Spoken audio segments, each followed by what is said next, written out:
خوبصورتی، جمال، زیبائی کیا ہے؟ فلاسفر اس کو کیا کہتے ہیں؟ اصل زیبا ہونا، بیوٹیفل ہونا، یا فرینچ میں کیا بو، بیوٹیفل، خوب یہ کیا ہے ہر شخص کے حساب سے؟ یعنی جب کوئی شخص کسی چیز کو بیوٹیفل دیکھتا ہے، ہر شخص کو ایک چیز خوبصورت نظر آتی ہے، وہ کیوں ہے؟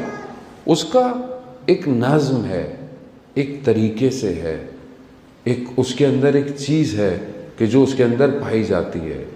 خوبصورتی اصل میں وجود ہے، زیبائی وجود ہے جو پروردگار نے اس کائنات میں رکھی ہوئی ہے، اور یہ انسان کو اٹریکٹ کرتی ہے۔ اور کس کو کیا اٹریکٹ کرتا ہے، اب یہ اس کے اوپر ہے۔ مثال کہ مجھے اگر کوئی چیز اٹریکٹ کر رہی ہے، مجھے کوئی چیز کھینچ رہی ہے، تو وہ کیا ہے؟ کیونکہ میں اس کی طرف کھنچتا ہوں تو وہ مجھے کھینچ رہی ہے۔ ہو سکتا ہے جو چیز مجھے اچھی لگتی ہو آپ کو نہ لگے اچھی، کیوں؟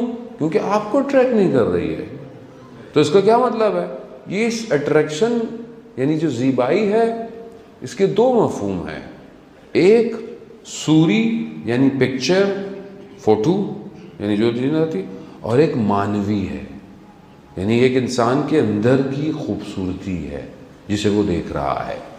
اب یہ جو فوٹو ہے خوب ایک طرح کی خوبصورتی ہے، آپ کو نظر آتی ہے، آپ کو گاڑی اچھی لگتی ہے، آپ کو گھر اچھا لگتا ہے، آپ کو کلر اچھا لگتا ہے، خوب یہ سب مادی ہے۔ تصویر آپ کو فطرت اچھی لگتی ہے، پہاڑ اچھا لگ رہا ہے، پانی اچھا لگتا ہے، خوب یہ کیا ہے؟ یہ سب صوری ہے، یہ آپ کو تصویری طور پر آپ کے اندر جا رہا ہے۔ خوب ایک خوبصورتی مانوی ہے، ایک زیبائی مانوی ہے۔ اس کا تعلق کس سے ہے؟ اس کا تعلق اس کے نفس سے ہے۔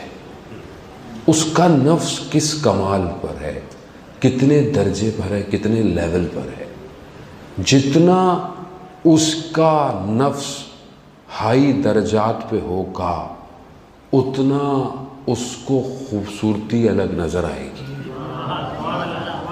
اب یہ آپ کے اپنے اوپر ہے کہ انسان، اب یہ جو عرفاء ہیں، علماء ہیں، ان کو جب پروردگار شہود کی منزلوں پہ لے کے جاتا ہے، یعنی جب یہ کسی اور چیز کا مشاہدہ کرتے ہیں تو یہ مدہوش ہو جاتے ہیں۔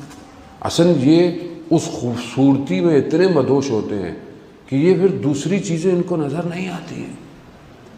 خوب لیلا و مجنوں کا واقعہ ہے، یہ تمثیل ہے، یعنی اس کو اگزامپل کے طور پر عرفاء استعمال کرتے تھے، یعنی کوئی چیز سمجھانی چاہتے تھے تو اس کانٹیکس میں سمجھاتے تھے۔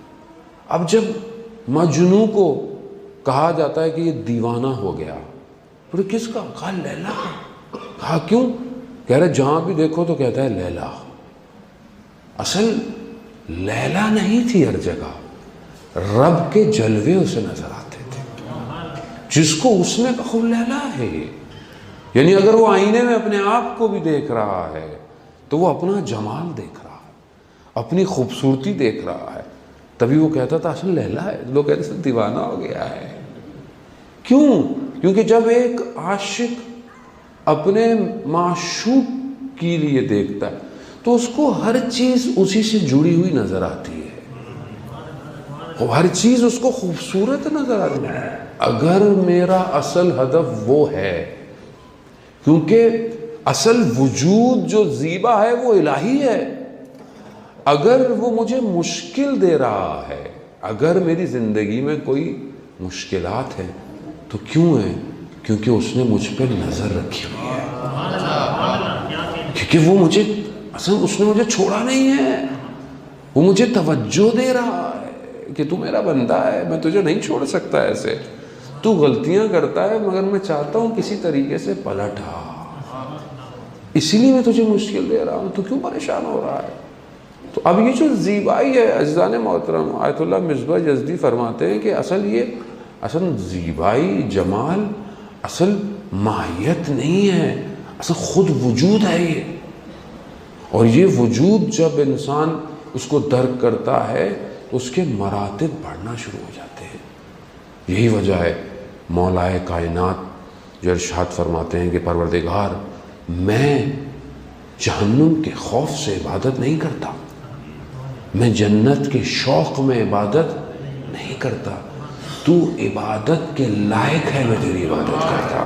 یہ زیبائی، یہ خوبصورتی مراتب پر ہے۔ اب جتنا میرا درجہ بڑھتا جائے گا مراتب کا، اتنا میرے لیے خوبصورتی کے معنی تبدیل ہوتے چلے جائیں گے، اور جو شخص اپنے نفس کے کمالات کی طرف جائے گا اسے دنیا کی لذتیں دور ہو جائیں گی۔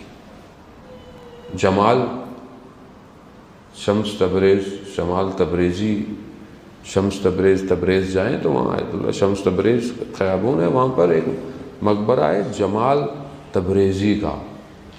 تو عالم دین کہتے ہیں کہ میں وہاں گیا تھا تبلیغ پہ، تو میں نے پوچھا کہ بھئی ان کے بارے میں کیا ہے، تو کہتے ہیں یہ وہ تھا جو ایک گاڑی میں لے کر لوگوں کا سامان اٹھانا، ادھر سے لے کے جانا ادھر سے لے کے جانا، کبھی کندھے پہ اٹھانا، یہ سامان اٹھاتا تھا لوگوں کا۔ ایک دن ایک چھت پہ ایک بچہ ایسے ہی ایک کبوتر کے پیچھے بھاگ رہا تھا، اور کبوتر کبھی اڑ جاتا کبھی اڑ جاتا۔ کبوتر اچانک سے آ کے چھت کی بالکل کونے پہ آ کے، اب اگر بچے نے اس پہ پکڑنے کی کوشش کی تو وہ بچہ نہ کودنا تھا، وہ وہی ہوا، اس نے کوشش کی، کبوتر اڑ گیا، بچہ اوپر سے نیچے گرنے لگا۔ اب یہ جمال تبریزی نیچے سے گزر رہے تھے، جب انہوں نے اس کو دیکھا تو انہوں نے صرف کہا یا اللہ، بچہ وہیں رک گیا ہوا میں۔ یہ پھر اس کے پاس گیا، کہا کیا بات ہے، نیچے آیا، لوگ بھاگے، تاجر دکاندار، یہ تو اولیاء خدا ہے، یہ تو عیسیٰ ابن مریم ہے، یہ کیا؟ اس نے کہا نہیں نہیں میں کچھ نہیں ہوں، میں جمال ہوں۔ کہا مگر یہ سب کیسے ملا؟ کہا ساری زندگی جب میرے پروردگار نے مجھے کہا جمال یہ کرو وہ کرو یہ کرو، میں نے لبیک کہا۔ ایک دفعہ میں نے جب کہا یا اللہ تو خدا نے بھی میری بات کو سن لیا۔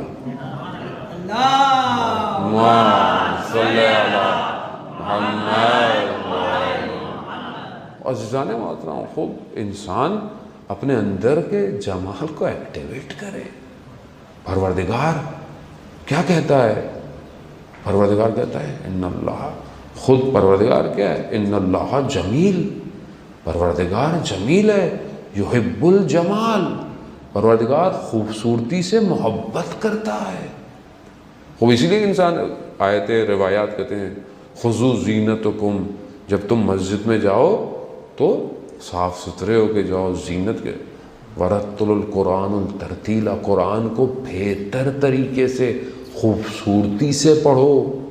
خود کہہ رہا ہے قرآن، یہ کہہ رہا ہے پروردگار قرآن میں کہتا ہے کہ میں نے زینا، ہم نے آسمان کو زمین کو ستاروں سے زیبا کیا ہے، پروردگار کہہ رہا ہے۔ اس لیے رسول خدا جب کسی کو بھیجتے تھے لیٹر لے کر، جو دوسرے لوگوں کے پاس جاتے تھے، رسول خدا خوبصورت شخص کا، جس کا چہرہ اچھا ہو، جس کے اپیرنس اچھی ہو، اس کا انتخاب کرتے تھے۔ خود رسول خدا عطر لگاتے تھے، خوشبو لگاتے تھے، خوب، کیونکہ اسلام خود کہتا ہے خوب اسلام خوبصورتی کو پسند کرتا ہے۔ وہ ہمارے ابھی تو مارکیٹنگ میں ٹرم یوز کرتے ہیں نا کہ first appearance is last appearance, first impression جو ہے وہ لاسٹ امپریشن۔ اس لیے جو سیلز مین اور مارکیٹنگ آدمی اسے بہت فٹ رہنا چاہیے اپنے آپ کو، کیوں؟ کیونکہ آدھی سیل اس کی اپیرنس سے ہوتی ہے، باقی وہ جب بولے گا تو پتہ چلے گا کیا ہے۔ لیکن فرسٹ خوب انسان کو کوئی ملے تو خوب، اگر انسان اپنے آپ کو، شکل صورت تو خدا ہی نہیں دی ہے، لیکن صاف تو رکھ سکتا ہے انسان اپنے آپ کو، اچھا تو رکھ سکتا ہے، صاف ستھرا، خوب، یہ بہت ضروری ہے۔